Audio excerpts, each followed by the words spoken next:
everybody, welcome to Horrible Gaming. My name is Nora, and on today's video we are going to be doing some Disney Dreamlight Valley decorating. I'm very excited to do this video for y'all today because I have not been able to do a speed build for this game in quite some time, and a lot of it was because of burnout and having no room to decorate in. Now I do want to disclaim, this build took me literally all day to do, like at least 8 hours, so there is going to be some transitions throughout the build process. But anyways, I really wanted my Valley Plaza to have like a townsie sort of vibe to it. I just feel like the plaza is the perfect location for some sort of a town core vibed area. So we're going to be capturing a lot of like greenery in this location and lots of brick tones to really just bring this town core vibe to life. Now there will be a part 2 to this video because actually during this whole entire video process I was having to grind for materials to craft the new brick path with borders. So we're going to be using a lot of the new border paths in today's video too.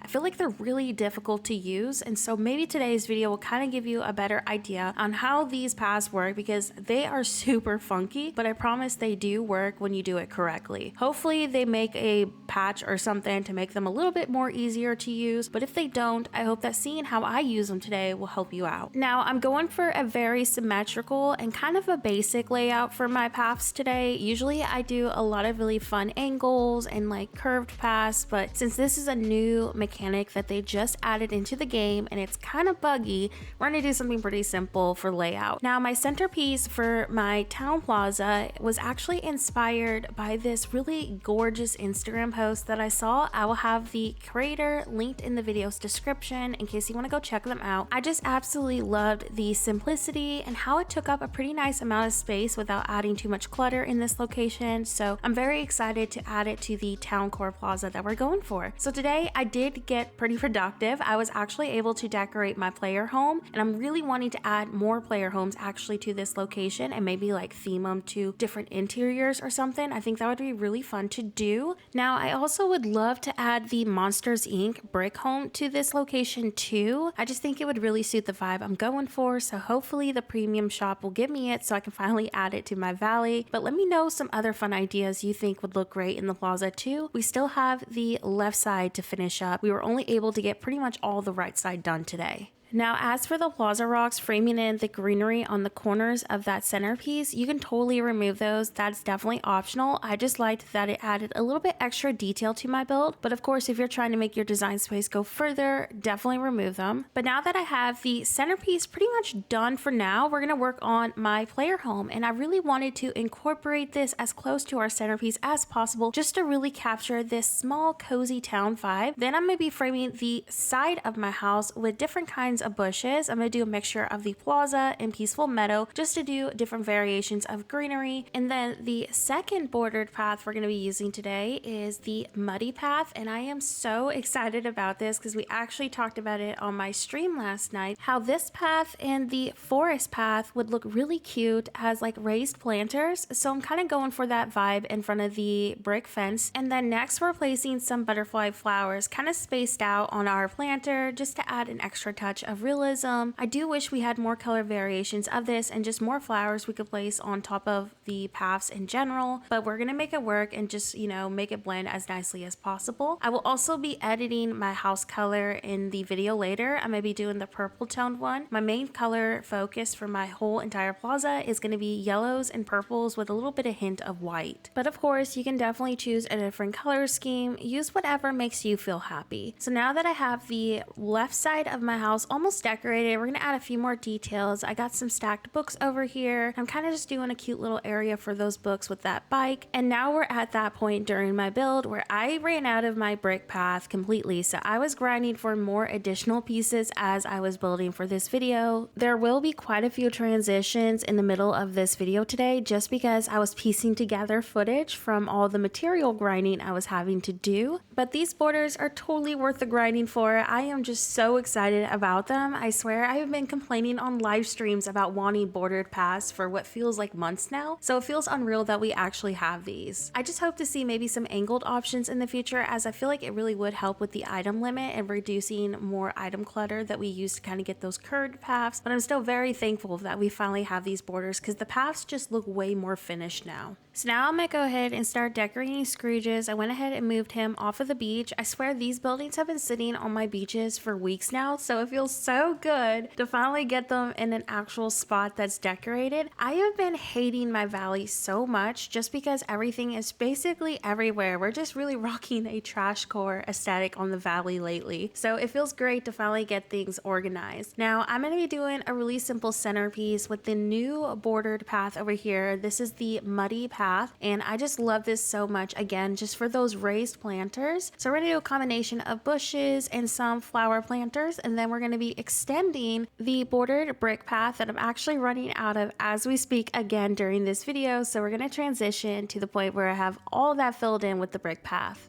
So here is Scrooge's officially all filled in with the brick path. This took me, I swear, like an hour to do just to get all these resources, y'all. I have done so much material grinding through this speed build today, it's unreal. But we're making progress, and that is a huge deal for me. And then now I'm going to be filling in the sides of Scrooge's just with a different combination of shrubs. We're going to take some flowers from the Forgotten Lands, and then I'm going to also use trees and just to add a little bit more color. Now this location here is inspired by my fall Scrooge shop build that we did near Halloween, but it's also inspired by a fellow creator, and I have no idea how to pronounce their username, but they will be linked in the video's description in case you want to go check them out. I took inspo from their centerpiece build in front of Scrooge's. I just really loved that look, and again, it just really filled up that space pretty well. As for like the left side of Scrooge's, that empty spot where that mining deposit is, I really don't know what to do over there. I was thinking of maybe just adding more greenery and flowers. It's such an awkward location, so if y'all have any fun ideas for that spot, let me know in the comment section. It would really help me out. I'm also struggling with a spot near the peaceful meadow, which you'll see later on too. I need ideas for that location as well. So over here by my house, I am pushing that hedge back that I placed earlier, and we're doing a similar look in front of my house with the butterfly flower and some planters. And then we're gonna start working on a transition behind my house that's gonna lead up to Remy's house and a really cute little gazebo area. So now we're gonna be starting on our little gazebo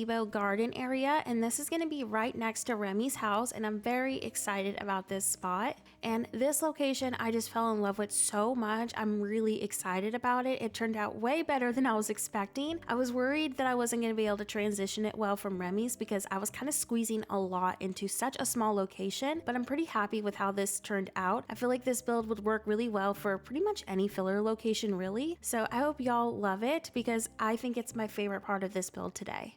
So behind the gazebo, we're going to be using the small Plaza hedge, some bushes, and I'm also layering with the fence over here and kind of doing like a little angled effect. So underneath our gazebo, I'm going to be placing 2 benches, and then we're going to do a planter in between them. And then underneath the benches, I'm going to be using the same muddy path that I have been using for our raised planters. I think that this is going to add such a cute little detail by Remy's home, so that will be the next step to our little gazebo area. And then of course, I had to grind for some more brick path to complete the transition from Scrooge's to the gazebo and Remy's house. So we will be transitioning once I had all those resources gathered and I started decorating this location. But before I go resource hunting again for the brick path, we're going to be layering the sides of the gazebo with a planter, and then I'm going to use another like street lamp on each side of it just to add a really nice symmetry effect. Plus I think that this will look so nice during the nighttime and very glowy. So once again, framing the sides with the street lights and then with a planter on each side. My plan for this location though is to move Remy on the right side, and then we're going to frame the left side of Remy's home in with the brick fence that I used in front of my house. And this is going to transition to that incline that leads down to Dazzle Beach. I just really loved how this transitional spot turned out, and I hope y'all do too. So I went ahead and transitioned and got Remy's house placed, and over here where that brick fence is, we are kind of going for like a yard effect with it, and then it's going to help us transition to that incline leading to Dazzle Beach. Now that I have the area mapped out, I'm going to be taking the small cluster of rocks over here and we're going to kind of like map it out towards our brick path. I will also be framing in the yard with some Plaza rocks. Again, this is completely optional. I know that this is technically a bordered path already. I just loved the extra details in here. So again, totally optional. I'm also going to be using the beach grass to kind of make it a little overgrown too. So over here by Remy's house, I am just doing a little bush combination decoration, and then we're going to continue framing it with the Plaza rocks on the side of the bordered path. So over on the right side of Remy's house, I really have no idea what to do over there. If y'all have any fun ideas, let me know. Now by Remy's house, I did consider maybe that empty spot being maybe a farmer's market, but if you have a better idea, definitely let me know. I also considered maybe that location could be the Monster Inc. house as well. Anyways, after all the final details, it's time to do our final walkthrough of today's build. I hope that today's Disney Dreamlight Valley video brought you some inspiration. Let me know your favorite part in the comment section below. Before this video ends, I do want to give a huge thank you to all of my channel members. Thank you so much for supporting me as a creator. Just your support in general means the absolute world to me. So a huge thank you to Luna Girl, Sarah B, Paige Beatrice, Homa, Ray, Icy Gaming, Jasmine Deem, Jazz, Let's Play K, Baby Blue X016, Luann Marie, Alicia, Hannah, Brooke, Rem Crossing, The Breakdown, Els, K Thompson, Towels Games, Claire Mack, Chrissy, Sneaky Fox, Iceberg, Kirby, Owen Anderson, Jet, Camille, Alyssa, Trisha Dunn, Queen V, Emily, Ellie Dogmeat, Sam the Pokeman, Amanda, Monica B, Catherine Funk, Sherry Blossom, Kavi, Connor Adventure, The Bellarific, It's Your Girl Crystal, Mickey, Cherry.Crossing, Irish Lady 51, Opal of Wisteria, The Artsy Gamer, Dammy, Cosmon, Madison Rachel, and Adriana Dawson. Thank y'all so much for watching and have a horrible day.